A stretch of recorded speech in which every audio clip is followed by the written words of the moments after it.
Well, hi. Today we're going to be talking all about power. What do we need to take with us, and how much power will it take to run it all while we're there?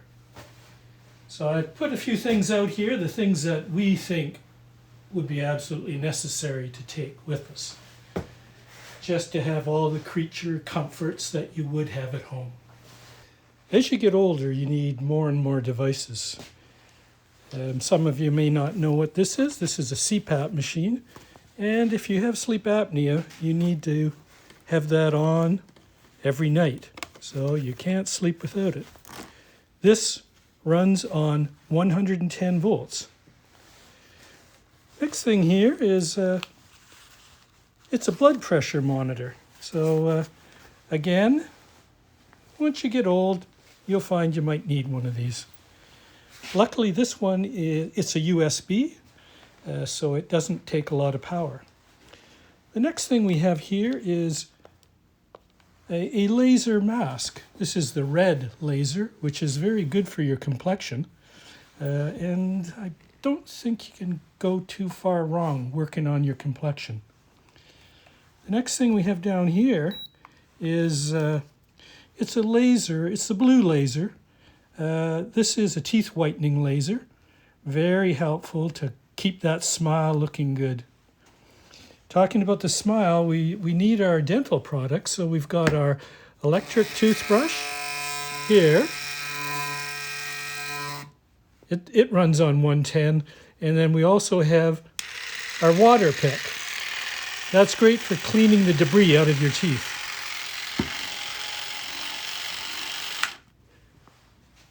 Wouldn't want to leave home without those. And now in the hair section, a flat iron, always handy to style your hair, and of course, a travel iron. Although with this iron, you can only use it on the low setting, not high. It's also, these are both 110. Now we'll go in and just look at the lighting area. So what we've got here are some hanging lights. These are LED, and I'll just plug them in here so we can see. So there's a very nice LED light. Two of those hanging ones, so those will be like chandeliers. Comes with a dimmer. Dims very nicely up and down. So very handy. These are also very good for decorative lighting. LED curtain lights. So they're about at one at every foot, 10 feet wide. Probably need a couple of those. Those are USB as well. So see how that. Oh yeah, and they do lots of tricks. So that's, you can't go without those. For something a little more subtle, there's just the regular Twinkie lights. This is a 40-foot strand of lights. Very nice. That creates a lot of atmosphere. Now in the cabin, what we need is some overhead lighting. So we're going to put in some pot lights, 6 of these pot lights. They'll be up around the corners of the skylight and on the back kitchen to illuminate it. They're 12 volt. Another great thing for task lighting, because you need task lighting, these are a little IKEA light, USB, and if you plug it into a USB outlet, like this, the light turns on. And what's great is that this little gooseneck, you can bend it however you want and make it into a reading light or a task light, whatever you're doing. So we got that pretty well covered. We got all kinds of things that we still have to charge up. We got AirPods. We got your iPhones. And when it comes to the bathroom area and the kitchen, we have pumps. This is a 12-volt pump. It'll be in the solar heater on the roof. We also need pumps for the kitchen. The kitchen has a faucet and the bathroom has a faucet. So we need solenoid valves to open and close the water lines 12 volt each, and we need a 12 volt pump there. So a little cord here. The ARB awning comes with an LED strip in 2 color temperatures. So a very orange one that's good for bugs, and a blue one, or daylight they would call it. You can actually mix them, and it also has a dimmer switch on it. Very handy. This is the EcoFlow. We're running everything off here, so I'll just show you what we've got. Moving into the kitchen, obviously we need a kettle.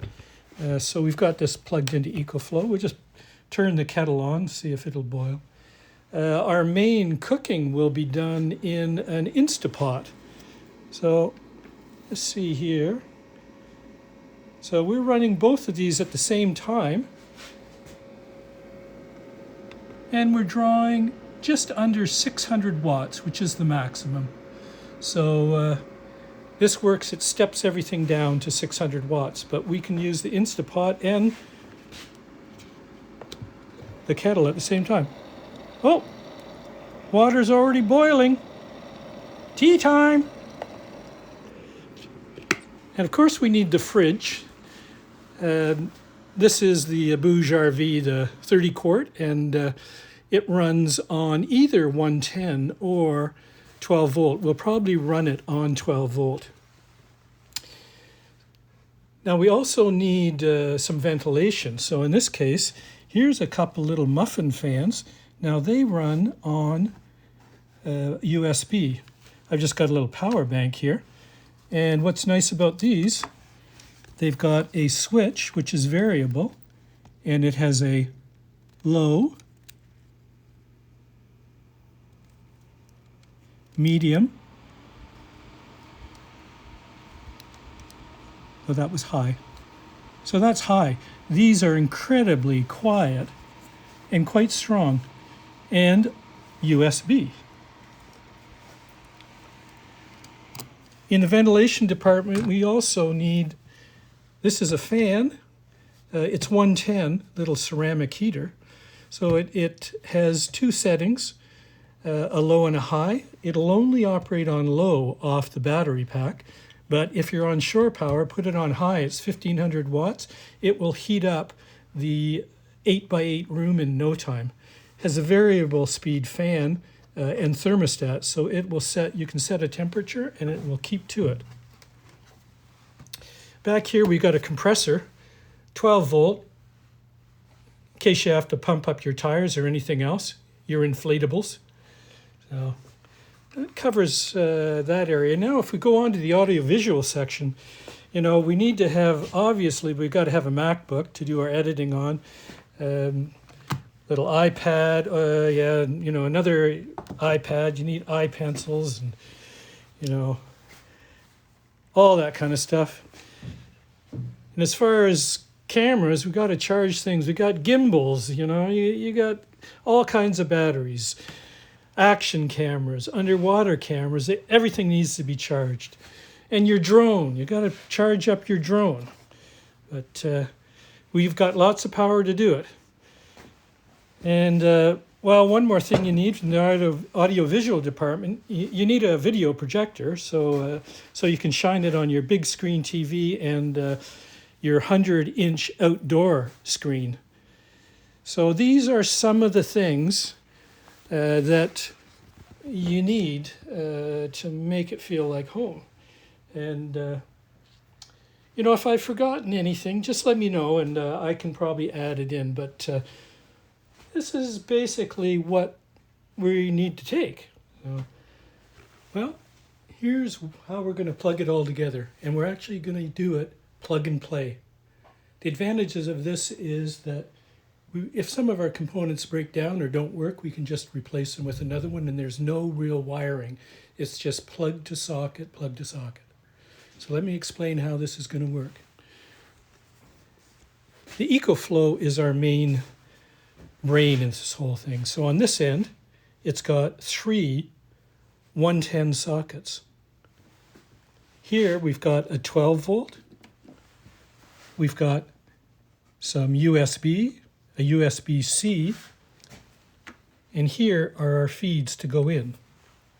So in this case, we're running shore power, 110 in to charge the battery. This is a 12-volt input, which would be plugged into the back of the Element. So when the car is running, this would charge our battery pack. You can also plug your solar panel in here if you are stationary and there's sun. So we have 3 different ways to charge this up: shore power, the car alternator, or solar power. What we're going to do is we're going to send some of these circuits somewhere else. So we're going to send a 110 circuit, okay, all the way up to the console between the seats. And we'll put a plug there. And we'll also run 12 volts to a splitter. So in this case, this splitter has 3 different sockets, which are switchable. And it also has a USB-C and 3 USB outputs. There's a switch on the side, so you can turn the power on and off. We're going to feed this panel here 12 volts from here so that we have switches for our lighting. So we'll have 3 pot lights, and over here we'll have 2 switches, which will be for our pumps. One pump for the solar tank and the other pump for our drinking water. We have an outlet here, 12 volt, which we can take and feed the overhead light in the 8x8 room outside. This also has 2 USBs, which is always handy. Then in the front, where we've sent this 12 volt, we're going to have another 3-way splitter, and that splitter will also go to 5 volts. So we'll be able to plug in 12 or 5 volts right in the dash.